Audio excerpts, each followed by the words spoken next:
Shalom, shalom. Vamos dar continuidade à leitura do Sefer Bereshit para Parashá Lech Lechá. Hoje nós vamos estar fazendo então a quinta leitura. E o texto diz: o rei de Sodoma disse a Avram: dai-me, ó povo, tu podes guardar os bens.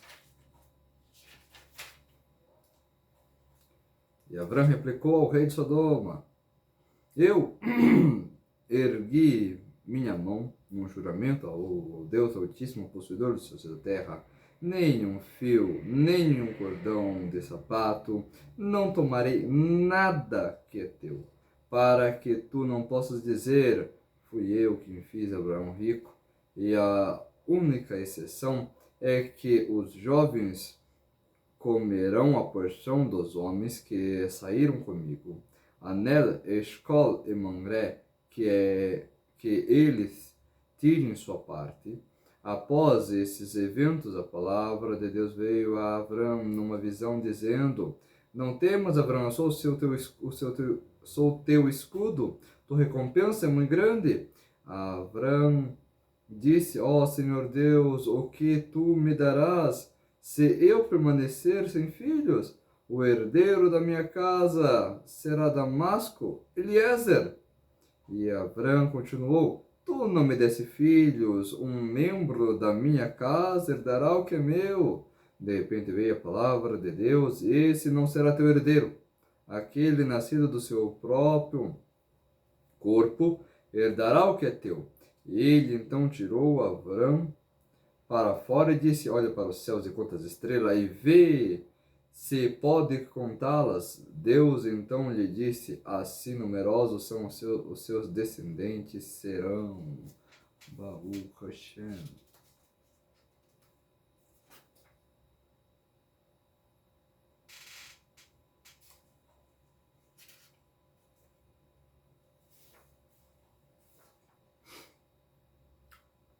Avram acreditou em Deus e ele o considerou como integridade.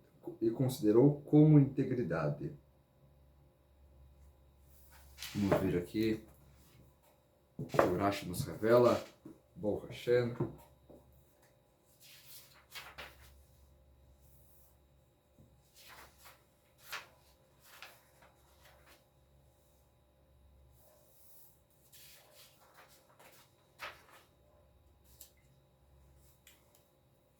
O rei de Sedom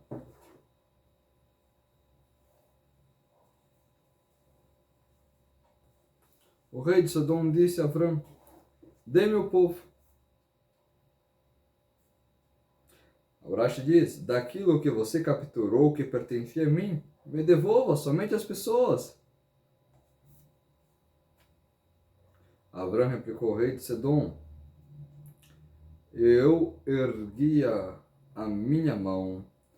O Rashi diz: essa é uma expressão de juramento. Eu levanto a minha mão a Deus o Altíssimo no tempo presente, e como Bib-Nishbat, que significa juro por mim mesmo. Deus é que estava jurando. É como em Natat, eu estou dando-lhe o valor do campo, assumindo assim o compromisso. Tome de mim o pagamento. Bereshit Rabá 43:9. Aqui tem algo muito forte, né? O rei de Sodoma, ele disse que não queria o dinheiro, mas as pessoas. Para quem olha superficialmente, parece até uma ideia altruísta, né? Não importa o ouro, mas com as pessoas. Mas isso é a força do Yetzirah. O Yetzirah, ele não se importa com aquilo que ele vai perder, aquilo que as pessoas vão perder. Ele não se importa se as pessoas vão perder a sua riqueza, a sua casa, o seu abrigo. Mas ele se importa em ter as pessoas aprisionadas pelas suas mãos. Ele se importa em ter as pessoas cativas de e suas ordens, sendo subserviente às suas regras, às necessidades, cativos, sem mérito, sem parnassá, sem o sustento, sem o ouro, sem a condição.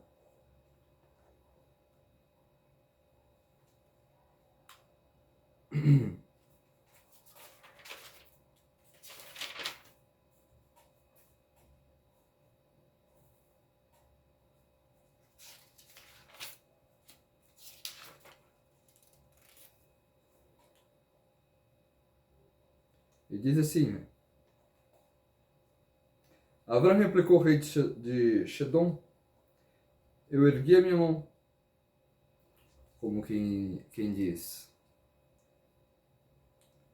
isso é um pacto que eu estou fazendo. Por mais que o Yitzhará possa ter domínio sobre esses, eu não deixarei que eles não tenham a porção deles. Mesmo uma pessoa acorrentada pelo Yitzhará ainda tem a sua porção divina que ela recebe, para que ela possa sobreviver. Diz assim, que nem um fio, nem um cordão de sapato, ou seja, guardarei comigo dos bens capturados, não tomarei nada que não seja, nada que seja seu. E você oferecer-me recompensa com seus tesouros, eu não vou aceitar.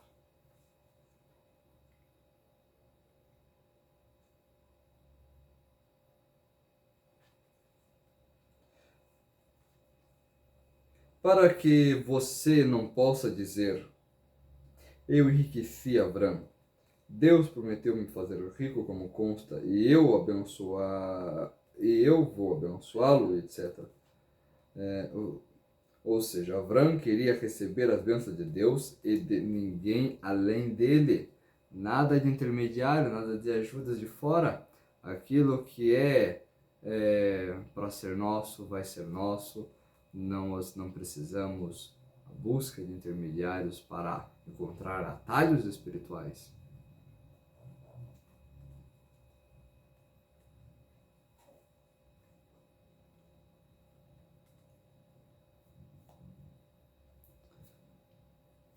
A única exceção é que os jovens, os meus servos, diz Urashi, que foram comigo, além destes, Aner, Eshcol e Mamré, que são os 3 príncipes que ficaram guardando as terras de Abraão, apesar de meus servos terem entrado na batalha, conforme consta, ele, os servos, e os feriu. E nestes interim, Aner e seus companheiros ficaram guardando os utensílios. No entanto, é correto que eles devam receber a sua parte nos despojos. Daí Davi aprendeu que consta em igual a parte dos que vão para a guerra e a parte dos que cuidam dos utensílios, junto à divisão. Assim também disse, e foi assim desde aquele dia e anteriormente, e foi colocado como lei e como decreto. Não foi dito dali em diante como essa lei não era uma novidade, pois já havia sido instituída desde os dias de Abraão. Isso nós podemos ver em Bereshit Rabbah, capítulo 43, verso 9.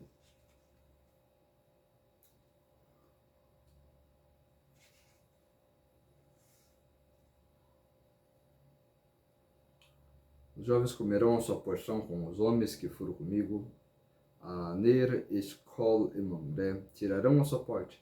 Após essas palavras, a palavra de Deus veio a Avram numa visão, dizendo: após essas palavras, sempre que o termo ahar é utilizado, diz Urashi, significa imediatamente depois, enquanto aharei significa muito tempo depois, Bereshit Rabbah 44:5.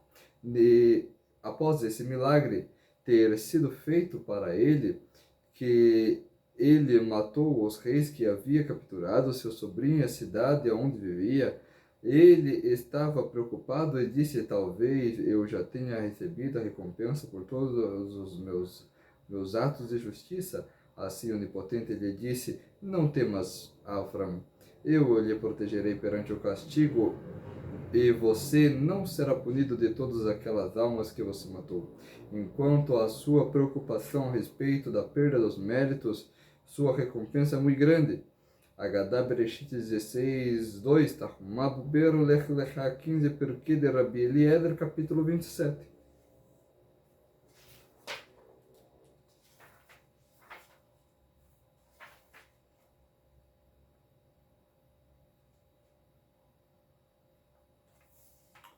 Aqui,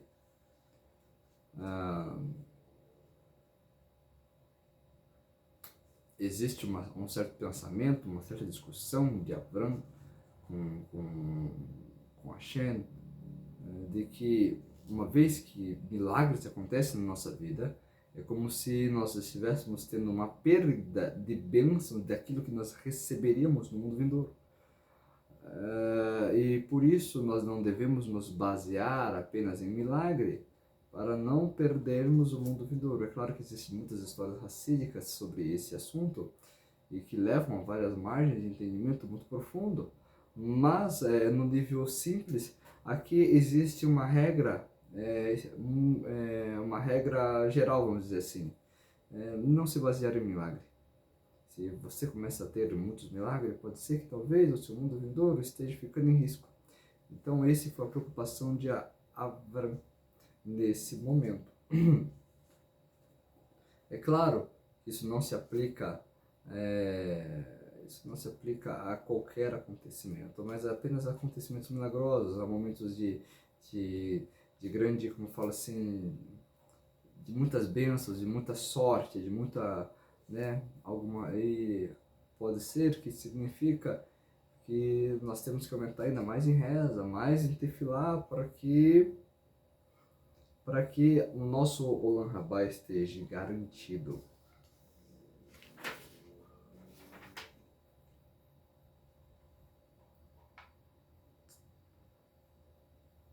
Avram disse: ó Deus Todo-Poderoso,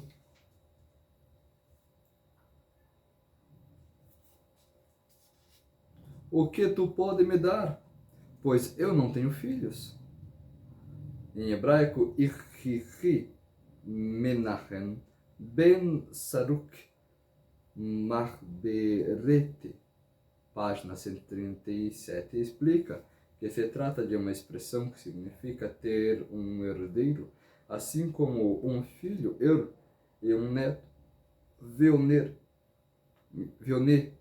Neste modo, Ariri significa sim herdeiros, como em vai arrancar Tsharish toda a minha prole, ou seja, que vai arrancar a partir de suas raízes. Assim também Iri, sem filhos, pode ser expresso do francês medieval como des infantes, ou em referência àqueles para quem falta filhos. Parece-me, contudo, que Erveone é derivado da mesma raiz de mas meu coração está desperto, enquanto iriri é uma expressão que denota destruição, como em destruí-lo,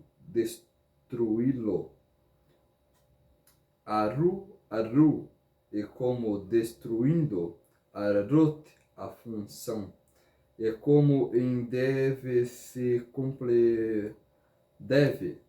complementado, destruído, arer, titarar, e em depois seu cedro será destruído, e ra.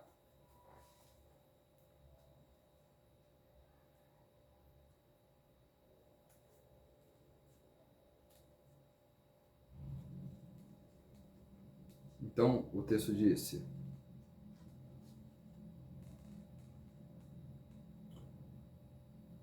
pois não,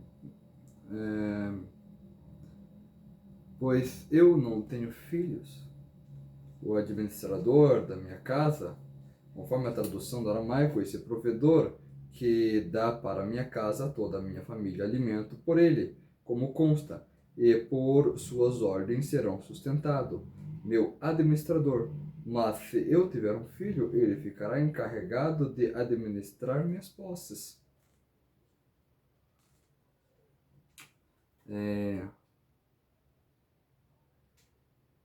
Ou seja, a gente podemos ler que Abraão disse: ó Senhor Deus, o que tu pode dar, o que tu me darás se eu permanecer sem filho? O herdeiro, né? Em hebraico, Ben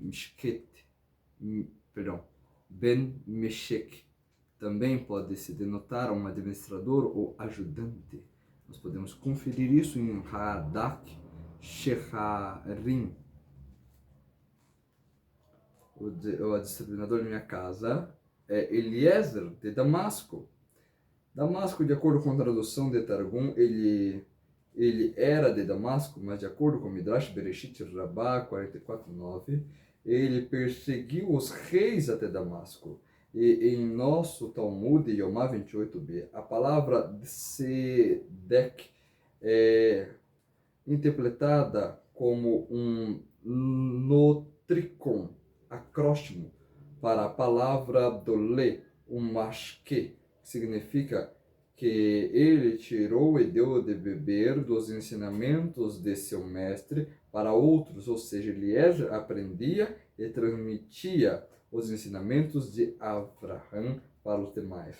Resumindo, Eliezer era um professor de Torá e o seu mestre era Abraão.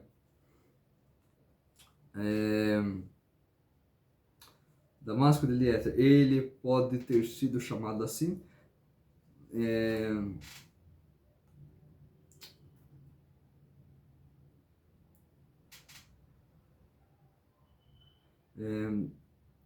em hebraico Demeshker, pode ser chamado assim porque pode estar se tratando de um título dado a ele que cuidava da casa, ou é um professor.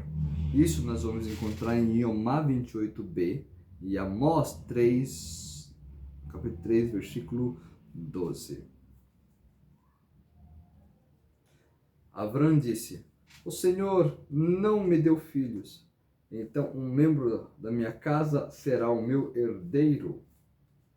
O Senhor não me deu filhos, então de que me adianta tudo o que o Senhor me der?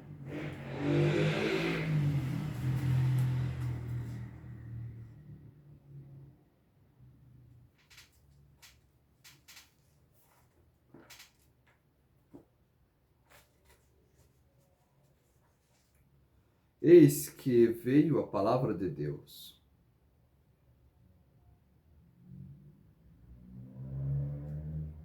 Deixa eu ver aqui.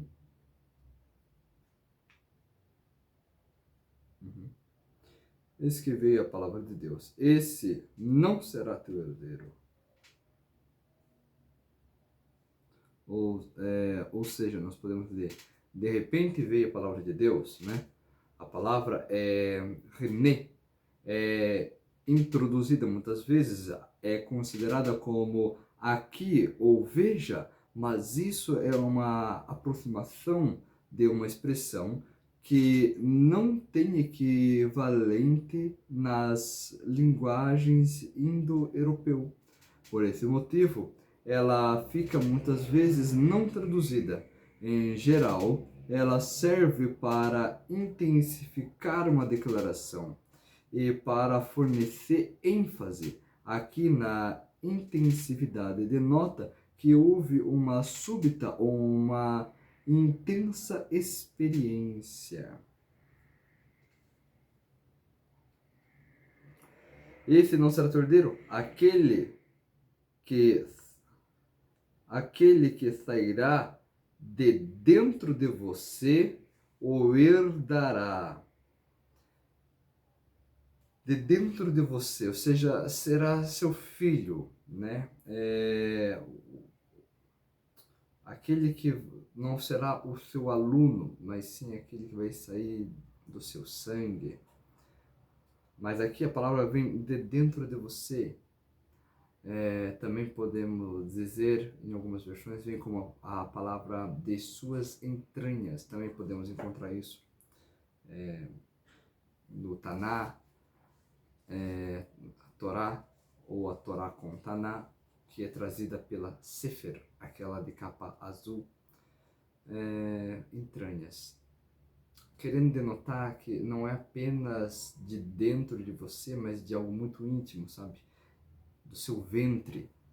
Ou seja, literalmente o seu filho deve vir de uma parte da sua alma gêmea.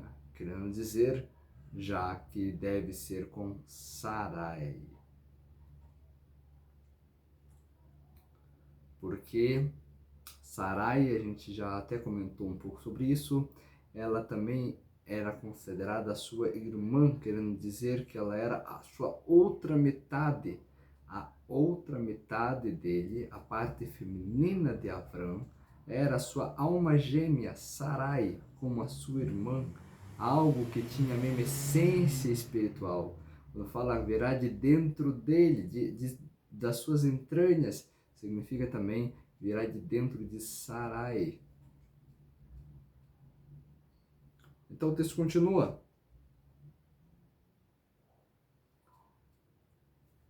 Ele tirou-o para fora e disse, de acordo com o significado simples, Deus levou Avrão para fora de sua tenda a fim de ver as estrelas. Mas de acordo com a interpretação do Midrash, ele disse, vá para fora de sua astrologia, do seu conhecimento sobre os corpos celestiais, porque Avrão olhou para as estrelas e viu que ele não teria filhos, que ele era estéril. Ele olhou para as estrelas e viu que Sarai não teria filhos porque ela era estéril. Sendo assim, ele concluiu que ele não teria filhos. Então ele chega para Hashem e fala, tu não me deu filhos.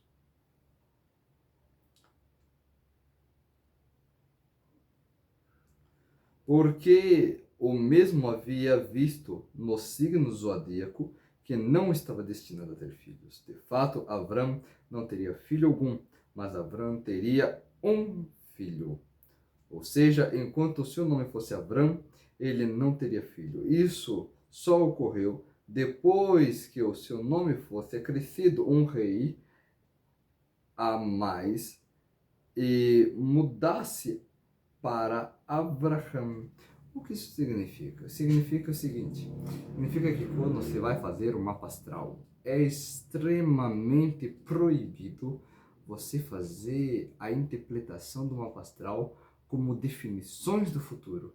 É permitido você conhecer e ver o mapa astral, as tendências, as possibilidades, vamos dizer assim, que são fortes dentro de você, as suas tendências que você tem, quais são as suas inclinações, né? Mas jamais fazer determinações, porque nós somos seres humanos carregados de livre-arbítrio. Sendo assim, o futuro ele é incerto, podendo as nossas ações ser capazes de mudar. A Torá, na verdade não é a Torá, mas é o livro do rei Salomão, né? Em um certo trecho ele diz o seguinte, a caridade, a tzedakah, livra da morte. Nós sabemos, inclusive é um trecho que está no Tânia, que o dia da morte, não só no Tânia, mas em muitos livros místicos de Kabbalah, incluindo no Talmud, o dia da morte é definido pelo próprio Deus.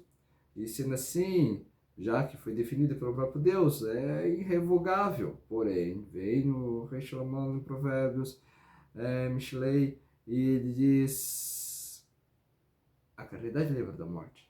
Quer dizer que se a pessoa fez um ato genuíno de caridade, isso é o suficiente para postergar a sua morte, trocar a data da morte, colocar para um outro momento no futuro.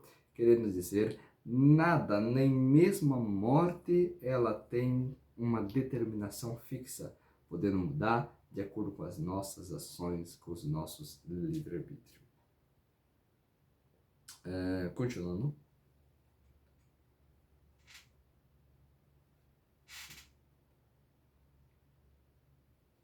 E diz assim: da mesma forma, Sarai não iria dar à luz, mas Sarai daria à luz, dar-lhe-ei outro nome, e o seu destino mudará. Isso está em Nedarim 32a, Bereshit Rabá 44:10. Outra explicação, ele levou para fora do globo terrestre e levantou acima das estrelas, ou seja, para fora do globo terrestre, não, para fora do universo.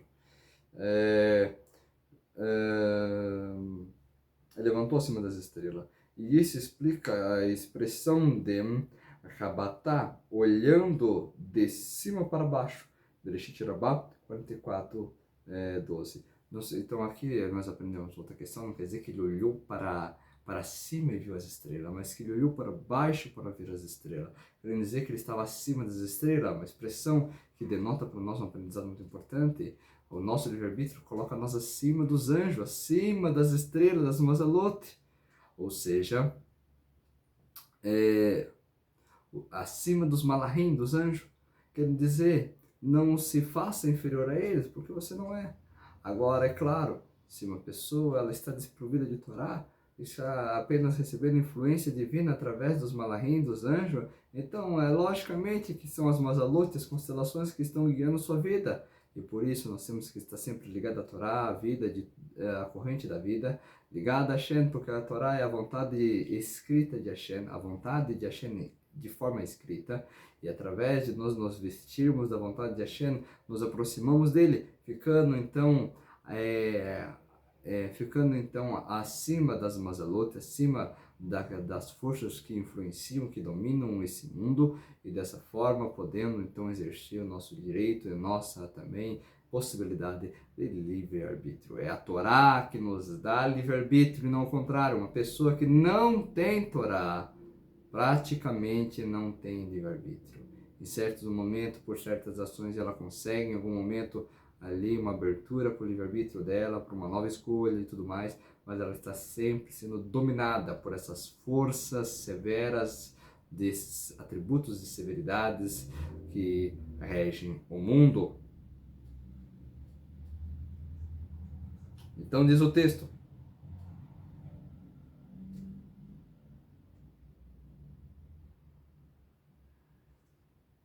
olha para o céu e conta as estrelas, vê se pode contá-las.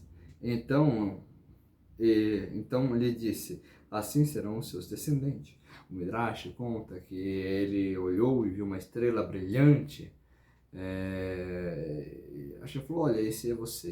E depois ele olhou de novo e viu mais duas. E falou: olha, esse é seu filho e você. E depois ele viu seu filho e você. Depois viu mais duas: seu filho, você e seu neto. Depois ele viu 12. Ele falou: esse é seu filho, você, o neto e 12 mais 12 filhos, que serão 12 tribos. E depois ele olhou e viu 70, esses serão 70, Hashem explicou para ele que descerão para o Egito. Então ele olhou novamente e viu milhares e milhares, e assim Hashem falou para ele: esses são todos seus filhos. Então vem a palavra e fala: vê se pode contá-las. Então ele disse: assim serão os seus descendentes. Baruch Hashem. Aí o texto nos vem e nos diz: acreditou em Deus e considerou esse um ato de integridade. Em hebraico, tzedakah, também significando caridade. Outros interpretam e Abraão considerou como caridade. Quem traz isso é o Rambam. O Rashi diz assim: ele não lhe pediu um sinal em relação a isso, mas no que se refere à herança da terra, ele pediu um sinal e disse: como eu vou saber, está em Nedarim 32a. E considerou um ato de integridade, de tzedakah. Deus considerou esse ato de Abraão como o mérito e como a prática da justiça por parte de Abraão.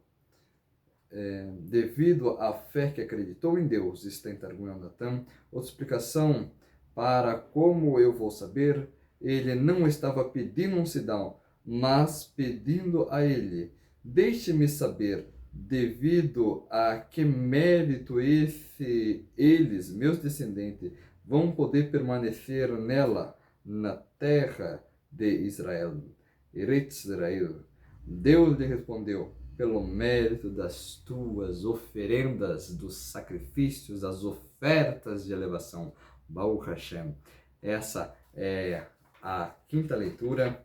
Eu vou ficando por aqui. Shalom, shalom e até a próxima. Baruch Hashem.